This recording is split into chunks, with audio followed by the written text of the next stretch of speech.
SMART goal is a technique stands for specific, measurable, attainable, relevant, and time-bound. A SMART goal incorporates all of this to help focus your efforts and increase the chances of achieving your goal.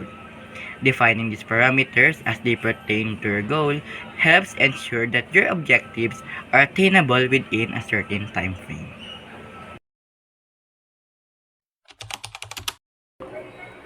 3 years from now, I should be in my first year college running for a course of Bachelor in Science of Accounting. For my SMART goal, I want to build a strong foundation in accounting principles by excelling in my introductory accounting course. I will aim to score as high as I can on my assignments and exams in this course. I will attend all lectures, participate in study groups, and use additional resources like textbooks and online tutorials. Excelling in this course will prepare me for more advanced accounting classes and help establish a strong academic record in my major. For the time bound, I will achieve this goal by the end of semester.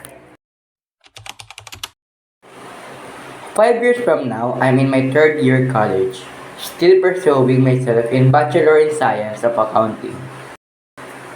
I want to secure an internship with a reputable accounting firm to gain practical experience in the field. I will apply to at least 3 accounting firms and attend 2 networking events. I will use career services, update my resume and cover letter, and leverage my academic performance and networking to increase my chances. Gaining practical experience through an internship will enhance my resume, provide real-world insights into accounting practices, and improve my job prospects after graduation. I will complete the application process and secure an internship until I graduate.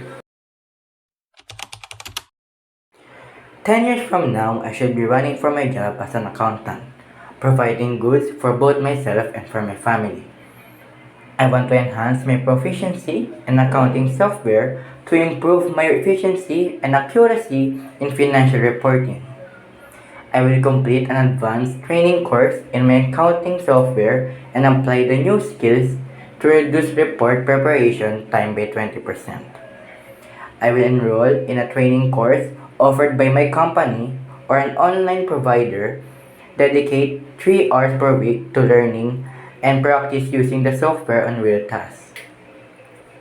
Improving my skills in accounting software will help streamline my workflow, increase my productivity, and reduce the likelihood of errors in financial reports.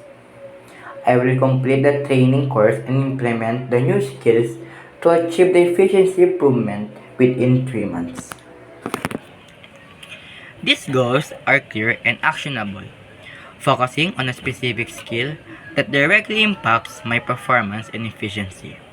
SMART goals enhance clarity by providing specific objectives, focus by prioritizing actions and defining measurable outcomes, motivation through realistic and achievable targets, trackability with criteria to measure progress, and accountability by specifying responsibilities and deadlines.